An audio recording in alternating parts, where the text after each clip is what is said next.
Drama serial शिकंजा के आने वाली एपिसोड इंतहाई दिलचस्प और हैरान कौन होने वाली है। फिजा कई घंटे कैद में रही, हर लम्हा उसके लिए एक ना खत्म होने वाला अजाब बन चुका था। आंखों पर पट्टी बंधी हुई थी और सर्दी ने उसके जिस्म को कांपने पर मजबूर कर दिया था। दिल खौफ के समंदर में डूबा हुआ था और उसे बार बार यह एहसास होता रहा कि वो बिल्कुल अकेली और बेयारो मददगार है। सबसे ज्यादा परेशानी इस बात की थी कि कहीं उसके घर वाले भी वही न सोच रहे। रानी सोचती है कि वो कसूरवार है। रात घर में गहरी हो चुकी थी, लेकिन रिदा की आंखों में नींद नहीं थी। वो हर कोने में फिजा का नाम लेकर रोती रही और दिल में खतरे का एहसास ले फिरती। बार बार भाई साकिब के पास गई और इसरार किया फिजा वैसी नहीं जैसे रानी कह रही है, मगर साकिब पत्थर की तरह बैठा रहा। दिल में तूफान था, लेकिन चेहरे पर सख्त हठधर्मी और सर्द रवैया था। उसका वहम इतना मजबूत हो चुका था कि किसी भी दलील या मोहब्बत को भी सुनने को तैयार ना था। रानी उस मौके का फायदा उठाते हुए साकिब के जख्मों पर मजीद नमक छिड़कती और कहती है कि फिजा ने खानदान का मुंह काला किया है। साकिब के गुस्से में इजाफा होता है और वो कहता है कि काश पहले ही दिन से फिजा को मार दिया होता। रानी अंदर ही अंदर खुश होती है क्योंकि उसका मंसूबा कामयाब हो चुका होता है। फिजा को साकिब की नजरों में गिराना और जरून की जिंदगी से दूर करना। जरून रात भर सड़कों पर फिजा को दीवानों की तरह तलाश कर रहा है, लेकिन कहीं कुछ ना मिला। थका हारा और दिल जख्मी वो घर वापस आता है। आंखें नम है। वो खुद से वादा करता है कि चाहे सारे रिश्ते टूट जाएं, वो फिजा को बचाएगा। उसे अब अच्छी तरह मालूम हो चुका है ये सब रानी की साजिश थी ताकि उनकी शादी ना हो। जरून के वालिद भी उसे समझाते हैं कि अभी भी वक्त है, रानी जैसी लड़की के साथ जिंदगी कैसे गुजारोगे। माँ भी रानी की तरफदारी करती है और कहती है कि तुम्हारी बहन तुम्हारी दुश्मन नहीं हो सकती, लेकिन जरून किसी की बात पर यकीन नहीं करता और वालिद से कहता है फिजा के साथ कोई खेल खेला गया है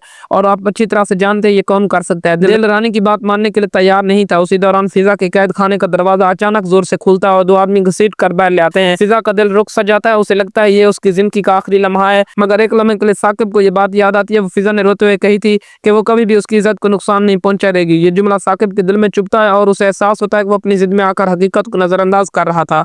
जरूर ने फैसला कर लिया था वो किसी भी हद तक जाएगा। उसे पुरानी निशानी याद आती है और वो फौरन गाड़ी लेकर वहां पहुंच जाता है। वो पूरी दीवानगी और बेचैनी के साथ चीखता है, फिजा आवाज दो, मैं यहाँ हूँ। फिजा की धड़कन पहली बार उम्मीद से भर जाती है और वो उसकी आवाज पहचान लेती है। जरून खतरात का सामना करते हुए इस कमरे का दरवाजा तोड़ देता है जहाँ फिजा बंद हुई थी। वो फौरन फिजा को आजाद करता है और मोहब्बत थाम कर कहता है, मैं यहाँ हूँ, तुम महफूज हो, मैं तुम्हें कभी नहीं जुदा होने दूंगा। ये लम्हा दर्द, खौफ और मोहब्बत का मिला जुला एहसास था जिसने उनकी जिंदगी में निजात का सूरज तलो किया। तो दोस्तों, अब देखना यह है कि क्या रानी का झूठा खेल बेनकाब हो पाएगा जरून की नजरों में और साकिब का क्या रिएक्शन होगा रानी पर। अपनी राय कमेंट्स बॉक्स में जरूर दीजिएगा।